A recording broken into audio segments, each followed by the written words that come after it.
Setelah wafatnya Khadijah, rumah tangga Rasulullah terasa sunyi. Beliau memang menikahi Saudah binti Zam'ah untuk menjaga dan melindungi seorang janda muslimah. Namun Allah telah menyiapkan sosok lain yang kelak akan menjadi cahaya ilmu bagi umat. Rasulullah pernah bermimpi. Dalam mimpinya, malaikat datang membawa seorang gadis dengan wajah berseri dibalut kain sutra putih. Malaikat berkata, "Ini adalah istrimu." Ketika kain itu dibuka, ternyata wajah gadis itu adalah Aisyah binti Abu Bakar. Rasulullah bersabda, "Aku diperlihatkan engkau dalam mimpi sebanyak 2 kali. Malaikat membawamu dengan kain sutra." Lalu ia berkata, "Ini adalah istrimu." Hadis riwayat Al-Bukhari dan Muslim. Mimpi para nabi adalah wahyu, dan dari sinilah Allah memberi isyarat bahwa Aisyah kelak akan menjadi istri beliau.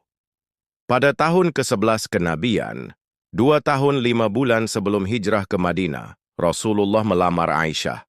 Saat itu, Aisyah masih berusia 6 tahun dan baru akan tinggal bersama beliau setelah hijrah ketika berusia 9 tahun. Ketika Rasulullah menyampaikan lamaran, Abu Bakar Asy-Siddiq sempat bingung. Ia berkata, "Wahai Rasulullah, apakah pantas engkau menikahi Aisyah, padahal ia sudah dijanjikan kepada Jubair bin Mut'im?" Rasulullah menjawab dengan lembut bahwa perjodohan itu tidak menghalangi lamaran beliau. Maka Abu Bakar pun menemui keluarga Mut'im. Namun, keluarga Mut'im yang masih musyrik khawatir jika menikahkan anak mereka dengan Aisyah, maka mereka akan dipengaruhi oleh Islam, maka perjodohan itu dibatalkan. Mendengar itu, Abu Bakar pun lega, lalu kembali kepada Rasulullah dan berkata dengan penuh ridha, "Wahai Rasulullah, aku serahkan Aisyah kepadamu." Meskipun akad nikah telah dilakukan di Makkah, Aisyah baru hidup bersama Rasulullah setelah hijrah ke Madinah. 7 bulan setelah hijrah, pada bulan Syawal, Aisyah yang saat itu berusia 9 tahun, resmi tinggal bersama beliau. Rasulullah membangun rumah tangga bersamanya dengan penuh kasih sayang. Aisyah masih muda, ceria, dan sering menunjukkan sifat anak kecilnya, namun Rasulullah melayaninya dengan sabar dan penuh cinta. Aisyah tumbuh menjadi istri yang paling dicintai Rasulullah. Beliau kerap menunjukkan kasih sayang secara terbuka, hingga para sahabat mengetahuinya. Dalam sebuah momen, Rasulullah berkata kepada Aisyah, "Wahai Aisyah, aku tahu kapan engkau sedang ridha kepadaku, dan kapan engkau marah." Aisyah terkejut lalu bertanya, "Dari mana engkau mengetahuinya, wahai Rasulullah?" Beliau tersenyum dan menjawab, "Jika engkau ridha, engkau berkata, 'Demi Rabb Muhammad.' Tetapi bila engkau marah, engkau berkata, 'Demi Rabb Ibrahim.'" Aisyah pun tersenyum malu, lalu berkata, "Benar, wahai Rasulullah. Tapi demi Allah, aku tidak pernah meninggalkan cintaku kepadamu dalam keadaan apapun." Pernikahan Rasulullah dengan Aisyah memiliki hikmah besar.